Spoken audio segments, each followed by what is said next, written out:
नमस्कार दोस्तों, स्वागत है आप सभी का एक बार फिर से। दोस्तों, अगर आप अपनी लाइफ में कुछ नया सीखना चाहते हैं तो चैनल को सब्सक्राइब जरूर करिएगा। दोस्तों, हमारा भविष्य पहले से ही लिखा होता है, ऐसा कई लोग मानते हैं अथवा कई लोग इस बात को पूर्ण रूप से नकार देते हैं। यह प्रश्न हमेशा से ही बहस का विषय बना रहता है। कहा जाता है कि जैसा हम इस जन्म में करते हैं वैसा परिणाम हमें अगले जन्म में मिलता है, जो कि कुछ हद तक यह बात सही भी है।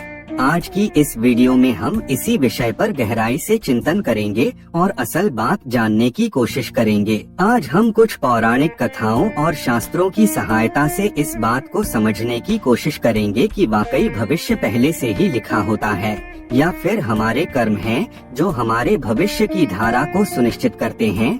तो चलिए शुरू करते हैं आज का यह टॉपिक। दोस्तों, कृष्ण कथा में हम देखते हैं कि आकाशवाणी हुई थी कि देवकी का 8वां पुत्र कंस का वध करेगा, लेकिन कंस ने यह बात सुनकर कहा कि वह मेरा वध तो तब करेगा जब मैं उसको उत्पन्न होने दूंगा। इस सोच के साथ जब भी देवकी के कोई बच्चा जन्म लेता तो कंस वहां आकर उसके जन्म से कुछ घंटों के भीतर ही मौत की नींद सुला देता था।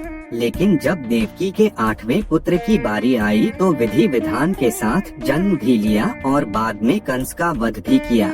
ऐसा इसलिए हुआ क्योंकि कंस की मृत्यु की भविष्यवाणी हो चुकी थी। साथ ही कंस के जन्म से ही लिख दिया गया था कि उसकी मृत्यु कैसे होगी और किसके हाथों होगी। यही नहीं दोस्तों, इस संसार में जो भी मनुष्य जन्म लेता है उसके बारे में भविष्य पहले से ही लिख दिया जाता है। मनुष्य का जन्म कैसे होगा, कौन सी जगह होगा और उसके जीवन में कौन कौन सी परेशानियां आएंगी, यह सब विधि का विधान है और इसे चाह कर भी नहीं बदला जा सकता।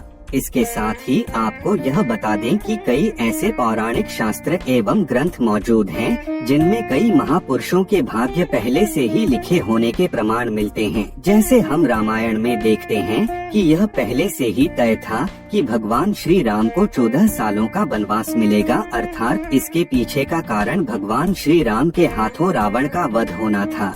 इससे आप ही सोचो कि अगर माता कैकेयी मंथरा के बहकावे में न आती, न ही श्री राम को माता सीता के साथ वनवास के लिए जाना पड़ता, तो सोचिए रावण का वध श्री राम के हाथों कैसे संभव होगा। यह सब कैसे होना था, यह सब पहले से लिखा जा चुका था, जिससे कि यह सभी के सुमेल से संभव हो पाया। इसी तरह हर एक प्राणी का भाग्य लिखा जा चुका है। हम सब नाटक के छोटे से पात्र हैं जिनका किसी न किसी उद्देश्य के चलते इस संसार में जन्म हुआ है। लेकिन यह बात भी गलत नहीं है कि आपकी किस्मत आपके कर्मों पर आधारित है।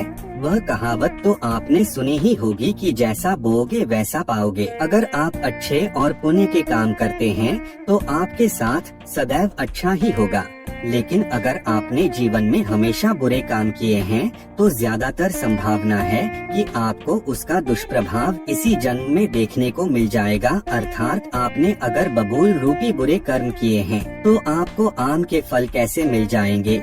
इसलिए हमारे शास्त्रों में हमेशा धर्म और पुण्य के कर्म करने की प्रेरणा दी गई है, क्योंकि यही वह रास्ता है जो हमें इस जन्म मरण के चक्कर से बाहर निकाल सकता है। वरना बुरे कर्म करने वालों को तो भगवान के चरणों में भी स्थान नहीं मिलता।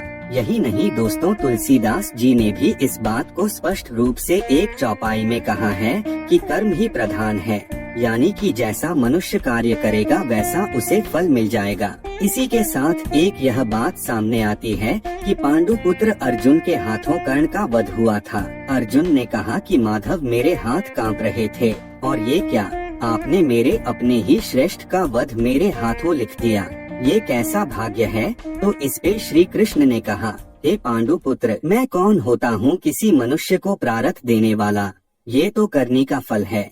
जिस तरह उसने जीवन में कर्म किए उसे उसके फलस्वरूप परिणाम मिल गया।